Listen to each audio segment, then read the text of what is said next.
Thanks, Mark, for handing over. I'm happy to chair the question and answer session. Thanks once more to Mr. Leadbeater for the very inspiring talk and for putting, first of all, the YMP program into perspective, and also I think for explaining very well why it is and it can be such a powerful program. I think I'd like to right away open the panel to the floor and take your questions. Yes, please.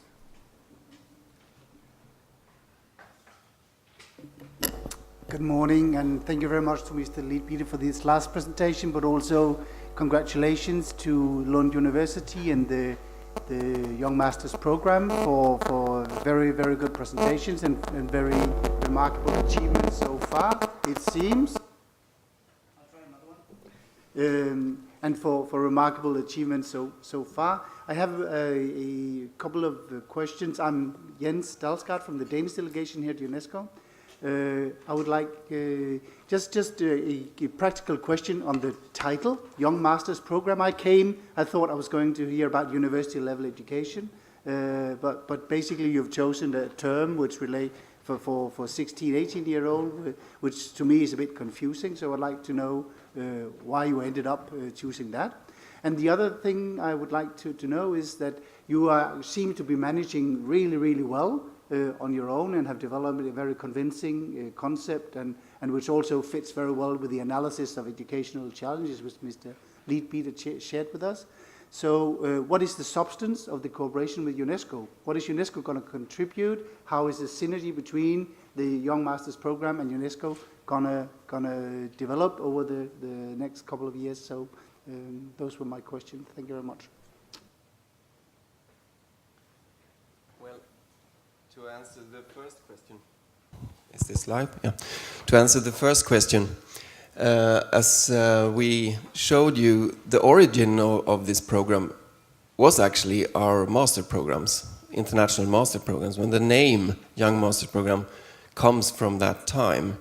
And then eventually, because we give the students a diploma once they have finished this program, and they like the name, Young Master on Sustainable Development.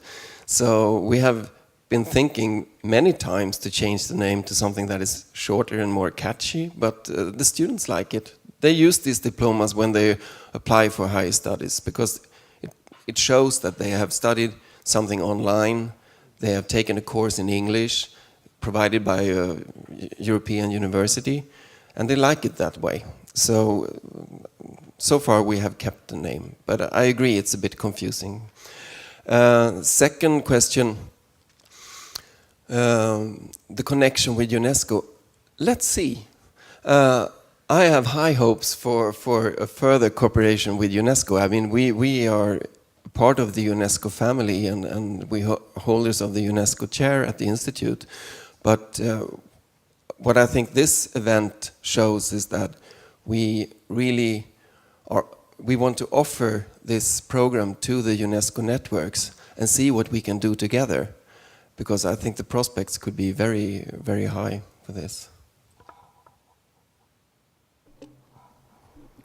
I think I'm the last UNESCO person now left on the panel, and I could say a few things about the UNESCO perspective. It's a bit odd because it's my first working day today as Chief of Section of ESD, but I certainly can contribute a few things. And I'd like to pick on what you said about the networks. Of course, we have a number of very, very powerful networks, from the UNESCO chairs to the teacher education networks and sustainable development to the Associated Schools project, and we're of course very happy to open up our networks to the powerful program. And the other contribution that I think that we can do is that one of our jobs is to provide political support and advocacy for all education for sustainable development activities, and that's another thing we're happy to do. I'd like to introduce on the panel also now the UNESCO chairholder from Lund University, Professor Lena Ney, and she's also happy to take your questions. Good morning, and congratulations to Lund University too for this Young Masters program. My name's Heidi Johnson, I'm in the ESD section. Just a practical question. Can a student enrol in a group if they don't have a teacher supporting them? I'm thinking in particular of French education systems that are maybe not quite ready for this, but I know of certain young French students who, so bilingual French students, so with strong English, would they be able to join some teaching group? The Young Master Program, the set of rules for the Young Master Program is that every student needs to be connected to a teacher. And that is due to a number of reasons. Just to mention one that is really important is that we want to know what kind of people we have on the platform, because we have a large number of students in the age between 16 and 18, and in very many countries where we have operations, it's a great concern that we can really safeguard that the grown-ups on the platform are really teachers. So we try to safeguard that the teachers that are on the platform are really teachers and they are connected to students. So typically they need to have some kind of teacher, a person that takes the teacher's role, and that person needs to be approved by us. So we are students. It's easy for students to get in, but they need to do it in the way we describe on the platform. Get a couple of friends, talk to your teacher, and when the teacher is in, you can be in too. And the second reason why we want to do it this way is that we have seen over the years that the teachers are really valuable for us. We want to have the teachers on the platforms. Students come and go, teachers stay, and they provide new students. And they give continuity to our work. So we really want to push teachers into the platform. I first just would like to say that it's a pleasure to be here and to discuss this very important issue, I think, with education and sustainable development. It's really good to be here. And it's also an honor to have these colleagues working with this issue and really putting a lot of time and effort into developing this program. And not only at the Institute, but actually worldwide, there are a number of people really working hard with this. So, Torvald, I would like to ask you, what is the major challenge in actually doing this, the world-leading program? Well, there are just as many challenges, I guess, as there are sustainability challenges. There are quite a few. But it is to make the whole thing work. And we need to work together with all the people connected to the YMP community to do so. So over the time from now, and I would say 2 or 3 years ahead, there will be an iterative process with working with the community for improvements and new ideas. And we are not doing this from Lund alone. It is the whole community that contributes and creates the content and also the way the program works. So I would say that the major challenge is actually to make that happen and make it easy for people to contribute. That is the major challenge. I think Mr. Jacobson has touched briefly upon the question of languages. I assume that everything is done in English. And obviously that means that there is a constraint because not everyone on this planet speaks English.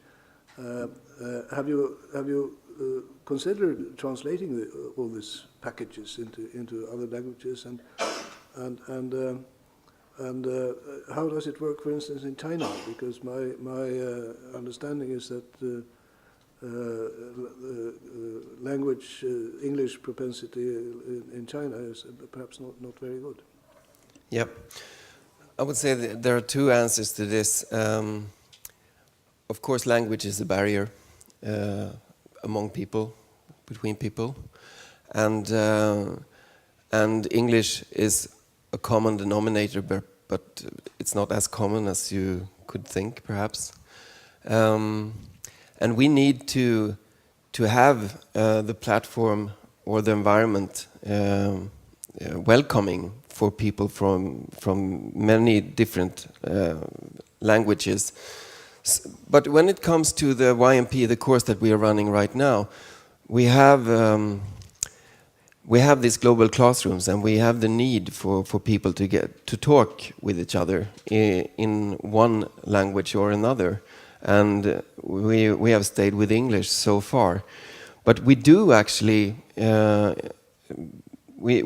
actually provide translations of the learning material in Mandarin in China and in Spanish and so on, just in order to give teachers more information so that they can feel confident to step into this education. Because in very many countries, teachers are actually a bit they hesitate a bit about this program because it's in English, it's on the computer, and it's about sustainable development. 3 scary things that students know more about than the teacher. So we try to help them with providing teacher guidelines and the full content of the course translated to Chinese, for instance. But it would be excellent in the future if translation tools are developed on the internet, that you could actually partake in this in your own language. But we're not there really yet, but it's not very far away. The second remark you can make on this is the fact that in China, we have almost half of the teachers that are using this learning tool are English teachers. So they use it as a free English online course because there are in the course that you have glossaries and you have the text is spoken out loud and you have narrations and things like that. So, but yes, it is something that you need to struggle with, and we will have the platform will welcome you in your own language. That is definitely something that will happen very soon. But as soon as you step into the course and into the global classroom, you need to communicate with other people from perhaps countries that have a completely different language, like Swedish or Lithuanian or whatever. And there you go. So we end up with English.